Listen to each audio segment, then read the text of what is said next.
Welcome to our channel, Motivate Our Soul. Please subscribe my channel. ரொம்ப கவனமாக கேட்டுக்கிட்டே இருக்கீங்க. என்னதாண்டா சொல்ல போகிறாங்க? ஏன்னா நம்ம எல்லாருக்குமே பணம் தேவை சரிங்களா? நம்மள யார் பணம் வேண்டாம்னு சொல்கிறாள்? பணமே வேண்டாங்க. நான் ஈசா மையத்திலேயே பணம் நிறையா கேட்குறாங்களாம் இல்லைங்க. நான் கேள்விப்பட்டது, எனக்கு தெரியாது, நான் போனதில்லை. அங்கே போய் அந்த நிம்மதியை தேடணும்னு தான் அங்கே நம்ம போகிறோம். அதுக்கே எம்பிட்டு கட்டணுமா சொல்ல முடியல. நிறைய பெரிய தொகை சொல்கிறாங்க. அங்கே வந்து அந்த ஆட்டப்பாட்டத்தை பார்க்குறதுக்கு நான் அதை ஒரு நாள் பார்த்தா அது கூட சேர்ந்த ஆட்கள்லாம் நம்மள மாதிரி ஆளாக தெரியல. ரொம்ப பெரிய கோடீஸ்வரங்களாக இருக்காங்க. அப்போ காசை கொண்டாந்து கொட்டிருக்காங்க. அப்படின்னா பணம் தேவை தான். அதுவும் எப்போ நமக்கு பணம் தேவைன்னு தெரியுது? நம்ம அப்பா அம்மா சம்பாதிக்கிற காலத்து வரைக்கும் பணம் தேவை பற்றி நமக்கு தெரியலை. ஏன்னா எதாக இருந்தாலும் அவங்க கொடுத்துட்றாங்க, அங்கே வாங்கிக்கிறோம். நமக்குன்னு ஒரு பொண்ணை கட்டி கொடுத்துட்டாங்க பாருங்க. அதில் நம்ம வீடுகளில் பெரிய வீடுகள் அநேக வீட்டில் பார்த்தீங்கன்னா, இப்போ எனக்கெல்லாம் கல்யாணம் கட்டி முடித்த போது 5000 ரூபா கடன் கொடுத்தாங்க. யார் கடன் கொடுத்தாங்கன்னா, எங்கள் ஐயா சொல்லிட்டார், அடே உன் கல்யாணத்தை முடிக்கிறதுக்கு வாங்கின கடன் இவ்வளவு, இந்த கடனை கட்ட வேண்டியது நீ. அப்படின்னா நம்ம வாழ்க்கை பயணம் காதலியோட மனைவி இருக்கா பார்த்தீங்களா, அவளை கெட்டிக்கிட்ட உடனே நம்ம ஊர் கல்யாணங்கள்லாம் எங்கே தொடங்குதுன்னா கடனில் தொடங்குது. என்னங்கய்யா சொல்லுங்கய்யா. ஒருவேளை நீங்கள் முதலாளியே நல்ல கடன் இல்லாமல் நிம்மதியாக, ஏன்னா இங்கிட்டு இந்த பக்கத்துலலாம் கொங்கு நாட்டு பக்கம்லாம் கார் வந்து நிற்கும். மாப்பிள்ளைக்கு கார் நிற்கும். அதெல்லாம் நான் பார்த்து ஏங்கியிருக்கேன். ஏன் இங்கே கார் நிற்குது, நமக்கு கடன் நிற்குது. கடன் சரிங்களா? சரி, அதுக்கு பிறகு கடனை கையில் கொடுத்து விற்பட்டா அந்த வீட்டில் சொந்த வீட்டுக்குள்ளே ஒத்த பிள்ளை 2 பிள்ளையாக இருந்தால் கூட இருக்கலாம். இப்போ இந்த காலத்தில் கொடுத்த பிள்ளைகளாம் கொஞ்சம் பரவாயில்லை, 2 பிள்ளைகள் 3 பிள்ளைகள் தான் வீட்டில் இருக்குது. அப்படின்னாலும் எப்போ நம்ம கல்யாணம் ஆகி ஒரு பொண்ணு வந்துருச்சோ அடுத்த ஐட்டங்கள் தயாராகிடும். இப்போ அவங்க என்ன நினைப்பாங்க, இது இங்கே உள்ள காதுகிட்டு இம்சை பண்ணுது. அப்படியே நமக்கு தனி வீடு வேணும்ல. நமக்கு வீட்டுக்குள்ளே சொந்த வீட்டுக்குள்ளே இருக்கிறனாலும் நம்ம வீட்டு பொம்பளை என்ன செஞ்சிடா, எலி வலையினாலும் தனி வலை வேணும், நமக்குன்னு ஒரு வீடு வேணும். இம்சை தூங்க விடுறாளா சொல்லுங்கள், தயவு செஞ்சு சொல்லுங்கள். ஆண்கள் சொல்லுங்கள், பெண்கள் சொல்ல மாட்டாங்க. நாங்கள் எதுக்கு சொல்கிறோம்? புத்தி இருந்தால் செய்யட்டும், இல்லாட்டி இருக்கட்டும். அப்படியே சொல்கிறாங்களாம், புத்தி இருந்தால் செய்யட்டுமா. நிச்சயம் அடுத்த ஐட்டம் நம்ம எப்படி துரத்துறாங்க, ஒரு வீடு கட்டணுன்றாங்க. வீட்டை கட்டணும்னா இங்கே ஏற்கனவே கடனில் உட்காந்துருக்கோம். நீ எங்கிட்ட கட்ட, இந்த கடனை கட்டுறதா வீட்டை கட்டுறதா? அப்போ நம்ம யோசிக்கிறோம், இவளை கட்டினது என்ன தப்பாக போச்சு, இவளை கட்டினதுனால என்ன ஆகி போச்சு, கடனும் கட்ட வேண்டியிருக்கு, வீடும் கட்ட வேண்டியிருக்குன்னு நெருக்கடி இருக்குல்ல. இப்போ அடுத்த பயணம், பிள்ளை குட்டி ஆச்சு. பிள்ளை மாமனார் வீட்டில் பார்த்துட்டாங்க, ஏதோ அது செலவு. அப்புறம் நம்ம பெரிய ராஜா மாறி அப்படி தெரிஞ்சோம். 2வது பிள்ளைன்னு வந்த உடனே இந்த பொண்ணு சொல்கிறா, ஏய்யா இது ஒரு மாதிரி இருக்குது, டாக்டர்கிட்ட பார்த்துருவோமாண்ணா. டாக்டர்கிட்ட போன உடனே என்ன கேட்குறாரு, முதல்ல அங்கே சீட்டு எழுத சொல்கிறாங்கல்ல, பொண்ணு அங்கே எழுதுறோம்ல, எழுதும்போதே அவங்க என்ன செய்கிறாங்க, ஒரு 200 முன்பணம் கேட்டுங்க. முதல்ல இது எழுதுறது இது அதுக்கு என்ன பேர்? Consulting fees. அந்த கன்சல்டிங்க்கு ஒரு மொய் வைக்கணும். 200 வச்சாச்சு. அப்புறம் உள்ளே போகிறோம்.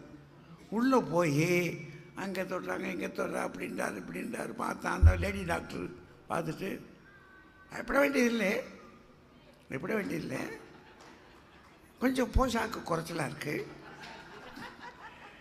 எழுதி தரேன், டானிக் தர்றேன், அது சரியாக போயிடும், ஒன்றும் பிரச்சனை இல்லை. ஆனால் மாதம் மாதம் வரணும், மாதம் மாதம் வரணுன்றாங்க. அது யதார்த்தத்தை சொல்கிறேன். அது எழுதி கொடுக்குறாங்க. அந்த டானிக் பார்க்குறோம். அதை பார்க்கும்போது நமக்கு இப்போ இதுவும் வாங்கணும், இவளுக்கும் ஃபீஸ் கட்டணும், என்னடா அது போன பிள்ளைக்கு இப்படி இல்லையே. நமக்கு ஒரு யோசனை, ஏம்மா இது இப்போ நமக்கு யோசனை, போன பிள்ளைக்கு பார்க்கல, இந்த பிள்ளைக்கு வந்து பார்த்து தப்பாக போச்சோ. பார்த்ததுனால என்ன ஆகிடுச்சு? இப்போ அவள் நம்ம முகத்தை பார்க்குறா. ஏயா என்னமோ சொல்லுது அந்த அம்மா, இதெல்லாம் வாங்கணுமாம்லன்னு சொல்லுது. வாங்கணும்னு சொன்னதை போல் காசையும் கொடுத்துருந்தா வாங்கியிருக்கலாம். இப்போ காசு நம்மள கொடுக்க வேண்டியிருக்கு. போய் அதை போய் வாங்க பார்த்தவன டானிக்கை பார்த்தா அவன் விட்டு விட்டு பாட்டெலாம் கொடுக்குறாங்க. ஒவ்வொரு பாட்டிலுக்கும் கீழே என்ன எழுதியிருக்கான்? 600 700 விலை போட்டிருக்கான். ரூபா வேண்டியிருக்குல்ல போச்சு. அப்போது ஒரு பிள்ளை பெறுவதற்கு, அப்புறம் அந்த பிள்ளையை வளர்க்குறதுக்கு, அதை படிக்க வைக்கிறதுக்கு இல்லையா செலவு கூடுதையா? நான் வாங்கக்கூடிய சம்பளம் இருக்கே, உள்ளபடி சொல்லுங்கள், முதல் வருஷம் சம்பளம் வாங்கிட்டு நாங்கள் வேலை பார்த்த காலத்தில் இப்போ எப்படின்னு தெரியல, அடுத்த வருஷம் சம்பளம் முதல்ல வாங்குகிறோம் பாருங்க, அப்போ ஒரு இன்க்ரிமெண்ட்னு ஒன்று போடுவான் இல்லை இருக்குல்ல. இப்போ அந்த இன்க்ரிமெண்ட்டை பார்த்த உடனே சந்தோஷப்படாத ஆளியாலாம் சொல்லுங்கள், சொல்லுங்கய்யா. இன்க்ரிமெண்ட் என்ன போட்டிருக்காங்க? ஒரு 50 ரூபா கூட போட்டிருக்கான். சரி, இந்த 50 ரூபா வந்தது, சரி ஏதாவது ஒன்று சமாளிக்கலாம் நினைக்கிறோம்ல. அப்போ பணத்துடைய தேவை, அதற்கு பயணம் தானே. நம்ம இது செய்யலை, நீ அதாவது நம்ம ஏதோ சொல்கிறாங்களே நிம்மதி அப்படின்னு, இங்கே வாங்குறவனுக்குள்ள தெரியும். சரி, இதை வாங்கிட்டான். வாங்கிக்கிட்டு இருக்கும்போது கிராமத்திலேருந்து ஒரு ஆள் வர்றாரு, உங்கள் அம்மாவுக்கு முடியலப்பா அப்படின்னு. அம்மாவுக்கு முடியலன்ற நம்மளால் இருக்க முடியுமா? அவளை தனியாக விட்டதே தப்பாக போச்சு. நம்ம அவள் கேட்டால் நான் கிராமத்தில் காரிடா, நான் கிராமத்தில் இருந்துக்கிறேன்டான்றா. சரி சரி கூட்டிகிட்டு வந்துட்டா, இவன் நிம்மதியாக வச்சுருப்பாளா? அங்கிட்டும் பயமாக இருக்குது. சரி அம்மா அங்கே தான் இருந்தான்னு அர்த்தம். முடியாமல் கிடக்குன்னு சொன்னால் என்ன செய்வீங்க? ஓடணும்ல. ஓடினா சும்மா போக முடியுமா? அங்கே சேகரித்து காசை ஒரு 500 1000 கையில் காசை எடுத்துக்கிட்டு போனது. அங்கே மணி நான் போய் பார்த்துட்டு வருவேன். போய் அங்கே போய் பார்த்தோன்னே ஏம்மா அப்படின்னு ஒரு சத்தம் கொடுக்குறோம். அந்த சத்தத்திலேயே பாதியாக எந்திரிச்சிட்டான்.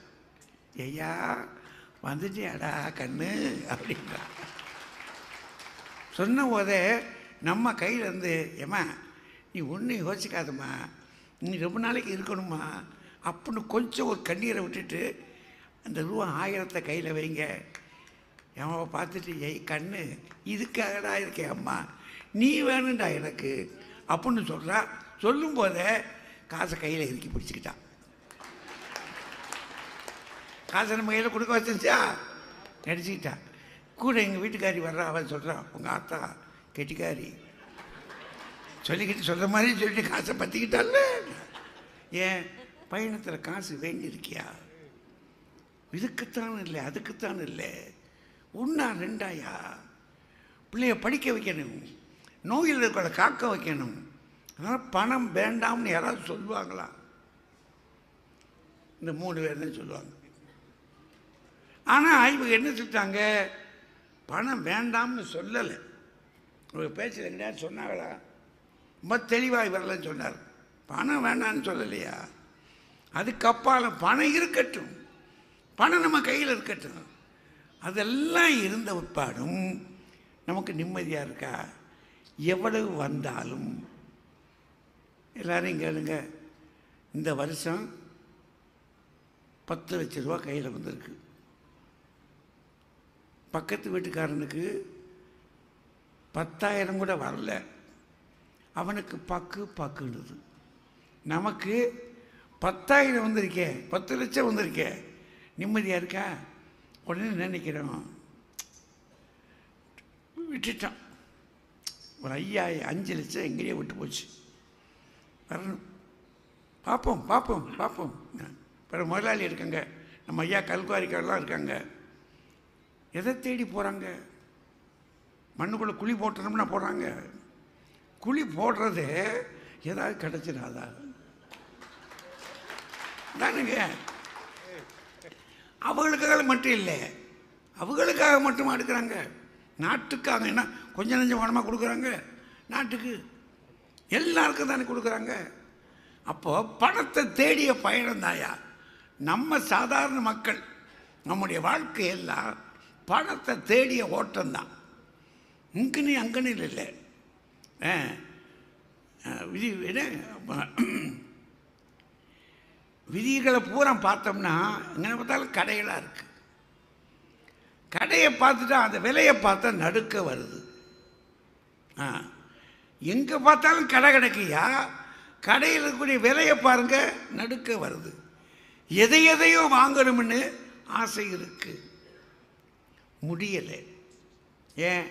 நம்முடைய வருமானத்துக்கும் நம்ம ஆசைக்கு இடையில பெருத்த பள்ளம் விழுந்து கிடக்கு, முடியலை.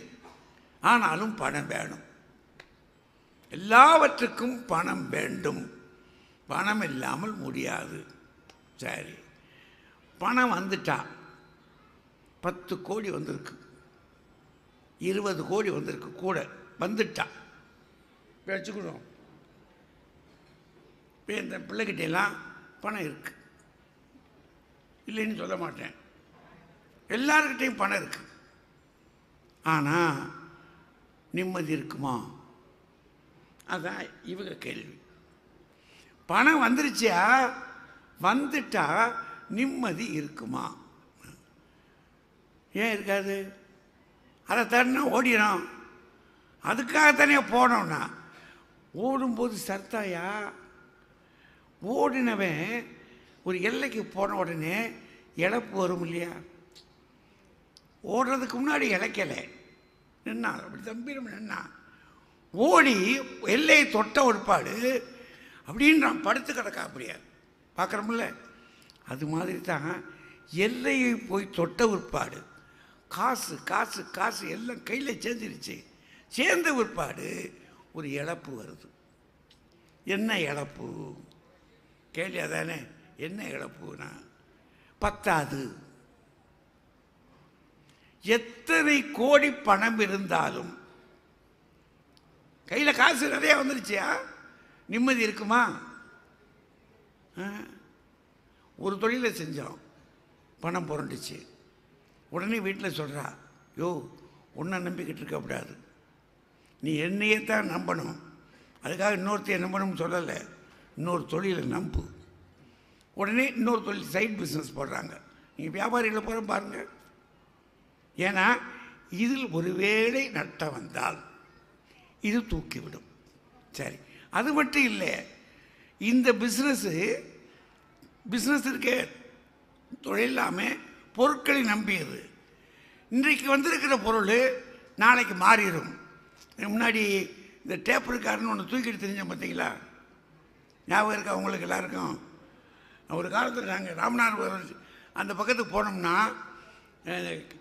வெளிநாடுகள்லேருந்து வந்துக்கூடியவங்க, ராமநாதபுரத்துலேருந்து வேலை பார்த்தவங்க, அவங்க இதை தூக்கிட்டு வருவாங்க. பெத்த பிள்ளையை தூக்கிட்டு வந்த மாதிரி மடியில் வச்சுக்கிட்டு பஸ்ஸில் திறந்து பாட விடான். பாட்டு வந்தான் உட்காந்து தோறன. இப்போ டேப்பருக்காரர் யார் வீட்லையாவது இருக்காங்க? அப்போ பொருட்கள் எவ்ரிதிங் இந்த வேர்ல்ட் இஸ் மோஷன்றானா. ஒவ்வொரு பொருளும் ஓடிக்கிட்டே மாடிக்கிட்டே இருக்குது. நேற்று இருந்தது இன்னைக்கு இல்லை, இன்னைக்கு இருக்கிறது நாளைக்கு இருக்காது. மனிதன் எப்படி மாறுகிறானோ அதுபோல பொருட்களும் மாறிக்கிட்டே இருக்கு. அப்போ மாறுகிற இந்த யுகத்தில் நம்ம என்ன செய்ய வேண்டியிருக்கு? ஒரே தொழிலை நம்பி முடியாது, புது புது தொழில்கள் சேர்க்கணும்னு நினைக்கிறாங்க. புதிய புதிய தொழில் வர வர வர வர காசு சேர்ந்துக்கிட்டே தான் இருக்கு. அப்பவும் நிம்மதி இருக்கா? சினிமா தியேட்டர் கட்டினார் ஒருத்தர். எங்கள் ஏரியாவில் இருக்கிற காசெல்லாம் வச்சு அவர் வீட்டம்மா சொல்லி கொடுத்துருச்சு, ஒரு தியேட்டரை கட்டு, நான் நித்தம் சினிமா பார்க்கணும் அப்படின்னு போட்டு சினிமா தியேட்டரை கட்டினா, கட்டி முடிச்ச பிற்பாடு தான் அவருக்கு தெரியுது எத்தனை பேர் ஓசி டிக்கெட் கேட்டு வர்றான்னு. அதுவும் வருவாய்த்துறையில் இருக்காங்க பாருங்க, வருவாய்த்துறை, காவல்துறை, எல்லா துறையும். அவங்க போய் நின்ன உடனே கொடுத்தான் ஆகணும். கொடுக்கலைன்னா கொண்டுக்கிட்டு போயிடுவாங்க. அப்போ தான் பார்த்தான் அவன், அட பாவிகளா, இதை ஏன்டா நான் கேட்டினேன், வீட்டில் சொன்னால் கேட்குறாளா? அப்போது பணம் வந்த பிற்பாடு கவலையும் கூடவே வருகிறது. என்னங்க, முதலாளியை தான் சொல்லணும். பணம் வந்துருச்சுனாங்க எந்த நேரம் ஈடி வருமோ, எந்த நேரம் ஈடி வருமோ. இப்போ பூரா இல்லை அதில் இருக்குது. ஈடியில் அமலாக்கத்துறை புதிய சொற்கள்லாம் கண்டுபிடிச்சிக்கிட்டான். நம்ம எந்த நேரம் வருவான்னு சொல்ல முடியும். இன்கம் டேக்ஸும் கட்டிட்டோமுங்க, எல்லாம் ஒழுங்காக கட்டியிருக்கணும். நீ எப்படி கட்டியிருப்ப என்ன விவரம் எல்லாம் எங்களுக்கு தெரியும், எங்ககிட்ட எல்லா சரக்குகளும் இருக்குது அப்படின்னு வந்தால் வீடுகளுக்குள்ள குடையிறான். அவ்வளவு பணம் வச்சுருக்க நிம்மதியாக இருக்க முடியுமாயா? என்னங்கய்யா, நிம்மதியாக இருக்க முடியுமா? ஆனால் குடிசை வீடு இருக்கு பாருங்க, பக்கத்தில் 10 தென்னை மரம் இல்லை 2 ஆலமரம், குடிசை வீடு, குளக்கரை, என்ன அமைதியாக காற்றுல அடே அப்பா, காற்றில் ஏறி விண்ணையும் இடிப்போம். யார் காதல் பெண்கள் கடைக்கண் பார்வையில் பாரதி பாடின மாதிரி போட்டி பாப்பாட்டு ரொம்ப ஆனந்தமாக பாடிக்கிட்டு இருக்கான் உட்காந்து. எங்கே கோவணத்தை தான் கட்டியிருக்கேன், விரிக்கிறதுக்கு கீழே ஒன்றும் இல்லை, கவலை இல்லாமல் இருக்கான். கேட்டால் என்ன சொல்கிறான், விடியா இம்பிட்டு கொடுத்த கடவுள் அதை கொடுக்க மாட்டானா, இவ்வளவு கொடுத்தாயா அவன் இதை கொடுக்க மாட்டானா அப்படின்னு ஒரு நிம்மதியாக இருக்கா பாருங்க. அந்த நிம்மதி பணக்காரர்கிட்ட இல்லையே. என்ன காரணம்? எல்லாம் இருக்குயா. கார் இருக்கு, கட்டின மனைவி ரொம்ப பெரிய ரொம்ப அன்புள்ள பொண்ணு. ஏன்னா வாழ்க்கை பயணத்தில் அவள் பார்க்கிற போதே எனக்கு இந்த பிறவியில் கிடைத்த கணவன் அருமையான ஆள், போதும், எனக்கு இது போதும். அவன் நினைக்கிறான் வீட்டுக்கு போனால் நிம்மதி. அந்த கழுதை கையில் கஞ்சியை வாங்கி குடிச்சிட்டான், அதுவும் கழுதையான். அவன் கழுதைன்னு சொல்கிறதுல அவனுக்கு ஒரு ஆனந்தம். அந்த கழுதை கையில் கொஞ்சம் கஞ்சி வாங்கி குடிச்சான். அந்த சில இதில் அதுதான் அது ஜான்சி அதைத்தான் சொல்லிச்சு. அவங்க வீட்டுக்காரர் கருவாட்டை குடித்துட்டாலே போதும், இது கருவாட்டை அப்படி காட்டினாலே போதும். அந்த சூட்சுமத்தை கண்டுபிடிச்சி வச்சுருக்காது. அதனால் பார்க்கலேன், ஒரு சாத மனைவி கையில் நிம்மதி, அந்த நிம்மதி நமக்கு வேணும்னா இந்த படம் இருக்கே, கூத்தாட்டு அவை குழாத்து அற்றே பெருஞ்செல்வம் போக்கும் அது விழிந்தற்று. அப்படியே பெருஞ்செல்வம் இருக்கே, அது நாடக மேடை நடக்கிற போது வருகிற கூட்டம் 1ம் 10மாக வரும்.